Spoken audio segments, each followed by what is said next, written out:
AI की दुनिया में ना हर रोज कुछ न कुछ नया हो रहा है और आज हम बात करने वाले हैं इसी बदलाव की सबसे ताजा कड़ी जीपीटी 5.1 के बारे में।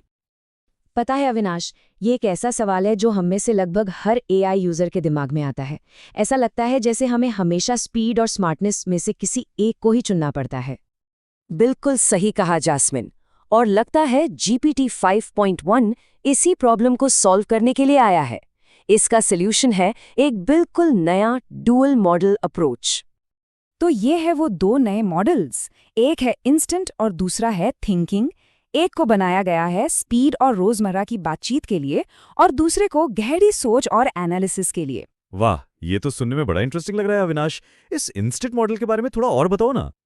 जरूर, चलो तो फिर इंस्टेंट मॉडल को थोड़ा और करीब से समझते हैं। इसे बनाने के पीछे की सोच ही यही है कि स्पीड और स्मार्टनेस को एक साथ लाया जाए, अलग अलग नहीं। और इसकी जो सबसे बड़ी खासियत है वो है एडेप्टिव रीजनिंग। मतलब सीधा सीधा समझें तो ये मॉडल आसान सवालों का जवाब तो फौरन दे देता है, पर जैसे ही कोई मुश्किल सवाल आता है ये अपने आप ज्यादा गहराई से सोचने लगता है। और इसके लिए आपको कोई खास कमांड देने की जरूरत भी नहीं है। तो इसकी खासियत है एक ज़्यादा नेचुरल बातचीत वाला अंदाज, और ये आपके दिए हुए इंस्ट्रक्शंस को भी बेहतर तरीके से फॉलो करता है। ये स्पीड और गहराई को खुद ही बैलेंस कर लेता है। और हाँ, मैथ्स और कोडिंग जैसे टेक्निकल मामलों में भी ये काफ़ी बेहतर हुआ है। ये सब मिलकर इसे रोज के इस्तेमाल के लिए एक बहुत पावरफुल टूल बनाते हैं। अच्छा, अगर इंस्टेंट मॉडल इतना स्मार्ट है तो फिर थिंकिंग मॉडल की क्या जरूरत पड़ी? वो इससे अलग कैसे है? बहुत अच्छा सवाल है। तो चलो अब दूसरे मॉडल की बात करते हैं। थिंकिंग मॉडल को खास तौर पर उन कॉम्प्लेक्स और पेचीदा प्रॉब्लम्स के लिए बनाया गया है जहां गहरी सोच की जरूरत होती है। इसका काम करने का तरीका ना बड़ा यूनिक है। ये पहले आपके सवाल की कॉम्प्लेक्सिटी को समझता है, फिर उसी हिसाब से अपना सोचने का टाइम तय करता है, और इसका नतीजा होता है एक ज्यादा गहरा और साफ जवाब। तो मतलब जब आपको कोई डीप एनालिसिस करना हो, कोई एडवांस्ड टेक्निकल चीज समझनी हो, या कोई ऐसा काम करना हो जिसमें हर स्टेप पर सटीक लॉजिक चाहिए, तब थिंकिंग मॉडल बेस्ट है। और अच्छी बात यह है कि ये मुश्किल चीजों को भी आसान भाषा में समझाता है।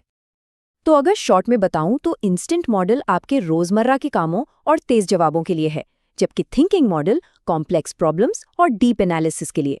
दोनों ही अडैप्टिव हैं, पर अपने अपने तरीके से। ये तो एकदम क्लियर हो गया। अच्छा, क्या इन दो मॉडलों के अलावा भी कोई नए फीचर्स आए हैं? हाँ बिल्कुल, अपग्रेड सिर्फ इन दो मॉडलों तक ही सीमित नहीं है।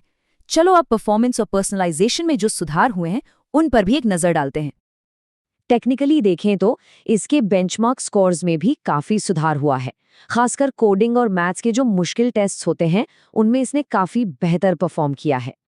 पर मुझे लगता है जो सबसे बड़ा और सबसे एक्साइटिंग अपडेट है वो है कस्टमाइजेशन के नए ऑप्शंस। और ये पूरा बदलाव बस एक नंबर में छिपा है, 8। जी हाँ, जीपीटी 5.1 अब 8 अलग-अलग कॉन्वर्सेशनल स्टाइल्स के साथ आता है। ये स्टाइल्स हैं डिफ़ॉल्ट, प्रोफेशनल, फ्रेंडली, कैंडिड यानी एकदम खरा खरा बोलने वाला, क्वर्की यानी थोड़ा अजीब, एफिशिएंट, नर्डी, और यहाँ तक कि सिनिकल यानी थोड़ा सनकी भी। अरे वाह, सनकी और विचित्र, ये तो सच में बहुत मज़ेदार लग रहा है। हाँ, और देखो ये स्टाइल सिर्फ मज़े के लिए नहीं है, ये इस बड़ी कोशिश का हिस्सा है कि आपको एआई के साथ अपने एक्सपीरियंस पर ज़्यादा डायरेक्ट कंट्रोल मिले, चाहे वो पर्सनैलिटी हो, टोन हो या जवाब की क्लैरिटी। ये सब सुनने में तो बहुत ही शानदार लग रहा है अविनाश। तो ये नए फीचर्स लोगों को इस्तेमाल करने के लिए कब तक मिलेंगे? तो अच्छी खबर ये है कि रोल आउट शुरू हो चुका है। फिलहाल ये पेड यूजर्स के लिए अवेलेबल है और बहुत जल्द इसे फ्री यूजर्स और एपीआई यूजर्स के लिए भी जारी कर दिया जाएगा। तो अगर हम पूरी बात को एक लाइन में समझें तो जीपीटी 5.1 का कोर आइडिया यही है, ज़्यादा नेचुरल बातचीत और अपनी सोचने की ताकत का स्मार्ट तरीके से इस्तेमाल करना। और ये सब हमें एक बहुत ही इंटरेस्टिंग सवाल पर लाकर खड़ा कर देता है ना? हाँ बिल्कुल, जब एआई की कोई भी पर्सनालिटी हो सकती है तो सोचने वाली बात है कि हम इंसान सबसे ज़्यादा कौन सी पर्सनालिटी चुनना पसंद करेंगे। इसी सवाल